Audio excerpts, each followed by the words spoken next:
नमस्कार दर्शक बंधु स्वागत करुछि आपण मानको मो चैनल एसएनआर ओडिया वॉइस रे। दर्शक बंधु निज जीवन रे नुआ किछि शिखिबाकू चाहुथिले मो चैनल टी को सब्सक्राइब निहाती करि देबे। बंधुगण, घरे व्यवहृत झाड़ू आर्थिक दृष्टिकोणरू अनेक महत्व रखि थाए। झाड़ू गोटे लोककू करोड़पति बनई पारिबो किंबा कांगाल मध्य करि पारिबो। शुभ अशुभ फल आम शास्त्र रे झाड़ू सह जड़ित अछि। शास्त्र रे झाड़ूर प्रयोग करिवार विधि को अनेक महत्व दिया जाइछि। झाड़ूर एही नियम गुड़िकु सेही लोक माने मानिबे जेउ माने सत मनरे शास्त्र को विश्वास करिथांती। पौराणिक मान्यता अनुसार आपण ए भिडियो जानिबे जे झाड़ू को केउ दिगरे रखा जिबा उचित एवं केउ प्रकारर रखा जिबा उचित। बंधुगण, आम शास्त्र रे झाड़ू को लक्ष्मी सह जड़ित अछि बोली कुहा जाए एवं पुरुणा और खराब झाड़ू को एवं भूल दिगरे रखिथिबा झाड़ू को अलक्ष्मी बोली धरा जाए। झाड़ूर भूल भाल व्यवहार आम जीवन रे दरिद्रता को डाकी आणे। झाड़ू को ठीक भाबरे व्यवहार कले आमे आम जीवन रे सफलता प्राप्त करि परिबा। बंधुगण, जदि आपणक जीवन सुरुखुरे चालुची तेबे तो बहुत बढ़िया, किंतु जदि आपणको आपणक जीवन रे बहु असुविधार सामना करिबाकू पड़ुची, धनर नाश हेबाकू लागिची, सफलतार सबु रास्ता बंद हेबारे लागिची, तो केतोटी गुरुत्वपूर्ण कथा प्रति विशेष ध्यान रखंतु जे आपणक घरे भारी मात्रा रे नकारात्मक शक्ति घूरी बुलुछंती। झाड़ू गोटे एमिति जिनिस जहा आम जीवन रे नकारात्मक परिमाण देई पारे किंबा सकारात्मक परिमाण मध्य देई पारे। भूल समय रे झाड़ू को व्यवहार कले दरिद्र हेबे एवं कांगाल मध्य होई जिबे। अन्य पटे झाड़ू को ठीक भाबरे व्यवहार कले जणे व्यक्ति करोड़पति मध्य होई पारिबो। बंधुगण, आजिर समय रे प्राय सबु लोक मॉडर्न होई जाइछंती, चाकिरी करूछंती। सेमानक पाखरे बहुत कम समय थाए।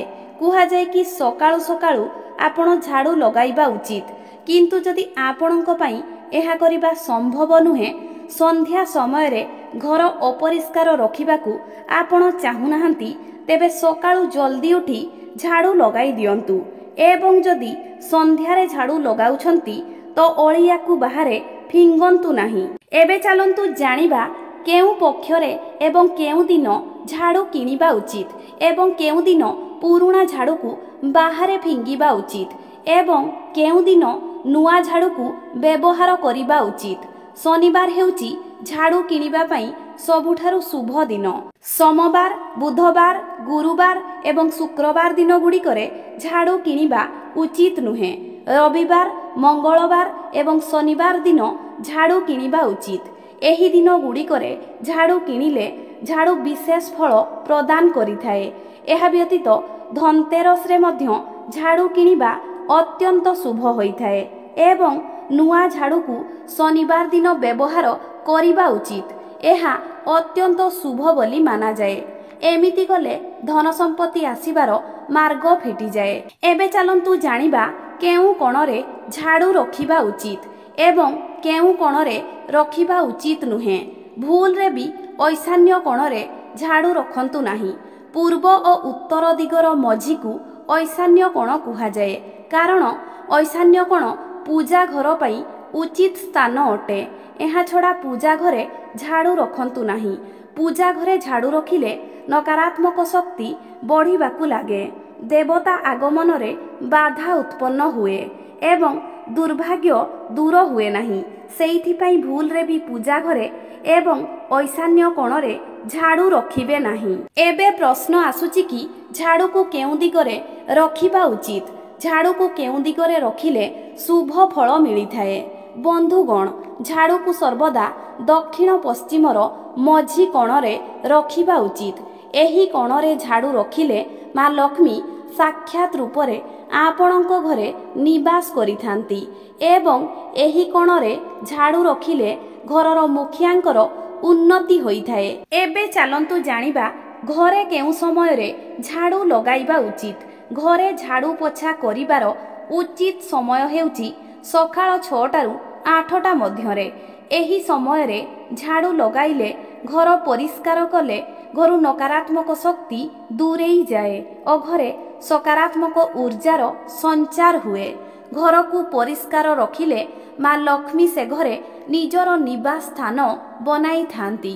ମୁଖ୍ୟ କଥା ହେଉଛି ପ୍ରତିଦିନ ଘରେ ଝାଡ଼ୁ ଲଗାଇ ପୋଛି ଦିଅନ୍ତୁ ଏବଂ ଘର ପୋଛା ପାଣିରେ ଅଳ୍ପ ଲୁଣ ମିଶାଇ ଘର ପୋଛିଲେ ଘରୁ ନକାରାତ୍ମକତା ଦୂରେଇ ଯାଏ। ସନ୍ଧ୍ୟା ପରେ ଆପଣ ଝାଡ଼ୁ ଲଗାଇ ପାରିବେ, କିନ୍ତୁ ମନେ ରଖନ୍ତୁ ଯେ ଘରର କଚରା ବାହାରକୁ କାଢ଼ିବେ ନାହିଁ। ବନ୍ଧୁଗଣ, ଏହା ବ୍ୟତୀତ ଧ୍ୟାନ ରଖନ୍ତୁ ଯେ ଝାଡ଼ୁକୁ ପାଦରେ ଲଗାନ୍ତୁ ନାହିଁ କିମ୍ବା ଝାଡ଼ୁକୁ ଡେଇଁ ଯିବା ଆସିବା କରନ୍ତୁ ନାହିଁ। ଏହା ଥିଲା ପୌରାଣିକ ଦୃଷ୍ଟିକୋଣ। ଯଦି ବୈଜ୍ଞାନିକ ଦୃଷ୍ଟିକୋଣକୁ ବିଚାର କରିବା ତେବେ ଝାଡ଼ୁରେ ଅନେକ ପ୍ରକାରର ଜୀବାଣୁ ଲାଗି ରହିଥାଏ, କାରଣ ଝାଡ଼ୁ ଦ୍ୱାରା ଆମେ ଘରଦ୍ୱାର ସଫା କରୁ। ଝାଡ଼ୁକୁ ପାଦରେ ଲଗାଇଲେ ସେ ଜୀବାଣୁ ପୁରା ଘର ସାରା ହୋଇଯାଏ, କାରଣ ଆମେ ଘର ସାରା ଚଲାବୁଲା କରିଥାଉ। ସେଇଥିପାଇଁ ବୃଦ୍ଧ ବୟସ୍କ ଲୋକମାନେ ଝାଡ଼ୁକୁ ଗୋଡ଼ ଲଗାଇବା ପାଇଁ ମନା କରିଥାନ୍ତି। ଏହା ବ୍ୟତୀତ ସର୍ବଦା ଝାଡ଼ୁକୁ ଲୁଚେଇକି ଚଟାଣ ଉପରେ ଶୁଆଇକି ରଖନ୍ତୁ। ଝାଡ଼ୁକୁ ଭୁଲରେ ବି ଛିଡ଼ା କରିକି ରଖନ୍ତୁ ନାହିଁ। ପଲଙ୍କ ତଳେ ଏବଂ ଶୋଇବା ସମୟରେ ନିଜ ମୁଣ୍ଡ ଆଡ଼େ ଝାଡ଼ୁ ରଖନ୍ତୁ ନାହିଁ। ରୋଷେଇ ଘରେ ମଧ୍ୟ ଝାଡ଼ୁ ରଖନ୍ତୁ ନାହିଁ, ନହେଲେ ଧନର ଅଭାବ ଦେଖାଦେବ। ଏହା ସହିତ ସ୍ୱାସ୍ଥ୍ୟ ସମ୍ବନ୍ଧୀୟ ଅସୁବିଧାର ସାମ୍ନା କରିବାକୁ ପଡ଼ିବ। ଯଦି ଛୋଟ ଛୁଆ ହଠାତ୍ ଝାଡ଼ୁ ଲଗାଇବା ପାଇଁ ଲାଗିଯାଏ ତ ବୁଝିଯାଆନ୍ତୁ ଯେ ଘରକୁ ଅତିଥି ଆସିପାରନ୍ତି। ଏହା ଝାଡ଼ୁ ସହିତ ଜଡ଼ିତ କିଛି ଶୁଭ ଓ ଅଶୁଭ ଲକ୍ଷଣ ଅଟେ। ସୂର୍ଯ୍ୟାସ୍ତ ପୂର୍ବରୁ ପ୍ରତିଦିନ ଝାଡ଼ୁ ଲଗାଇଲେ ଘରେ ମା ଲକ୍ଷ୍ମୀ ସ୍ଥାୟୀ ରୂପରେ ନିବାସ କରନ୍ତି। ଶାସ୍ତ୍ର ଅନୁସାରେ ଗୁରୁବାର ଦିନ ଘର ପୋଛନ୍ତୁ ନାହିଁ, ଏମିତିରେ ମା ଲକ୍ଷ୍ମୀ ରୁଷ୍ଟ ହୁଅନ୍ତି। ପୋଛା ଲଗାଇବା ପାଣିରେ ଅଳ୍ପ ଲୁଣ ମିଶାଇ ଘର ପୋଛିଲେ ଘରୁ ନକାରାତ୍ମକ ପ୍ରଭାବ ଦୂରେଇ ଯାଏ। କେହି ଘରୁ ବାହାରକୁ ଗଲେ ତୁରନ୍ତ ଝାଡ଼ୁ ଲଗାନ୍ତୁ ନାହିଁ, ଏହା ଅଶୁଭ ସଂକେତ ଅଟେ। ଝାଡ଼ୁକୁ ଭୁଲରେ ବି ଅସ୍ତ୍ର ଭଳି ବ୍ୟବହାର କରନ୍ତୁ ନାହିଁ। ବେଳେବେଳେ କ'ଣ ହୁଏ ନା, ଗେଟ୍ ଖୋଲା ଥିଲେ ଆମ ଘରକୁ ଗାଈ ଛେଳି ଆଦି ପ୍ରବେଶ କରିଯାଆନ୍ତି, ତ ସେମିତିରେ ସେମାନଙ୍କୁ ଭୁଲରେ ବି ଝାଡ଼ୁରେ ମାରନ୍ତୁ ନାହିଁ। ସନ୍ଧ୍ୟା ସମୟରେ ଝାଡ଼ୁ କିଣିକି ଆଣନ୍ତୁ ନାହିଁ ଏବଂ ଝାଡ଼ୁ ଲଗାନ୍ତୁ ନାହିଁ। ଯଦି ରାତିରେ ଝାଡ଼ୁ କିଣିକି ଆଣୁଛନ୍ତି ତେବେ ସେ ଝାଡ଼ୁକୁ ବାହାର ଜାଗାରେ ରଖିଦେଇ ତା ପରଦିନ ସକାଳେ ଘର ଭିତରକୁ ନେବା ଉଚିତ ଏବଂ ପୁରୁଣା ଝାଡ଼ୁକୁ ଭୁଲରେ ବି ରାତିରେ ଫିଙ୍ଗନ୍ତୁ ନାହିଁ, ନହେଲେ ମା ଲକ୍ଷ୍ମୀ ଆପଣଙ୍କ ଘରୁ ଦୂରେଇ ଯିବେ। ଏହା ବ୍ୟତୀତ ଯଦି ଆପଣ ମା ଲକ୍ଷ୍ମୀଙ୍କର ସ୍ଥାୟୀ କୃପା ଚାହୁଁଛନ୍ତି ତେବେ ବ୍ରହ୍ମ ମୁହୂର୍ତ୍ତରେ ଯାଇ ଗୋଟେ ନୂଆ ଝାଡ଼ୁକୁ ଗୁପ୍ତ ଦାନ କରିଦିଅନ୍ତୁ। ଅର୍ଥାତ୍ ମନ୍ଦିର ବାହାରେ ଗୋଟେ ନୂଆ ଝାଡ଼ୁ କିଣିକି ରଖିଦେଇ ଆସନ୍ତୁ, ଯେମିତି ଭିକାରୀକି କେହି ସେ ଝାଡ଼ୁକୁ ଉଠାଇ ନେବେ। ଏମିତି କଲେ ମା ଲକ୍ଷ୍ମୀଙ୍କ ସାକ୍ଷାତ କୃପା ଆପଣ ପ୍ରାପ୍ତ କରିବେ। ଆପଣଙ୍କ ଘର ସୁଖ ସମୃଦ୍ଧି ଓ ଧନଧାନ୍ୟରେ ପୂରି ଉଠିବ। ଏହାଛଡ଼ା ଧ୍ୟାନ ରଖନ୍ତୁ, ଆପଣ ଶୁକ୍ରବାର, ଅମାବାସ୍ୟା କିମ୍ବା ଚନ୍ଦ୍ରଗ୍ରହଣ ଆଦି ତିଥିରେ ଝାଡ଼ୁକୁ ଗୁପ୍ତରେ ଦାନ କରନ୍ତୁ। ଶାସ୍ତ୍ରରେ ଗୁପ୍ତ ଦାନକୁ ବିଶେଷ ମହତ୍ଵ ଦିଆଯାଇଥାଏ। ଝାଡ଼ୁକୁ ମା ଲକ୍ଷ୍ମୀଙ୍କର ପ୍ରତୀକ ବୋଲି ମାନାଯାଇଥାଏ। ସେଇଥିପାଇଁ ଝାଡ଼ୁ ସହ କିଛି ସାବଧାନତା ନିହାତି ଅବଲମ୍ବନ କରନ୍ତୁ। ଆଶା କରୁଛି ଭିଡ଼ିଓଟି ଆପଣଙ୍କୁ ନିହାତି ଭଲ ଲାଗିଥିବ। ଭିଡ଼ିଓଟି ଭଲ ଲାଗିଥିଲେ ମୋ ଚ୍ୟାନେଲଟିକୁ ସବସ୍କ୍ରାଇବ୍ କରି ଭିଡ଼ିଓକୁ ଗୋଟେ ଲାଇକ୍ ନିହାତି କରିଦିଅନ୍ତୁ। ରହୁଛି, ଧନ୍ୟବାଦ।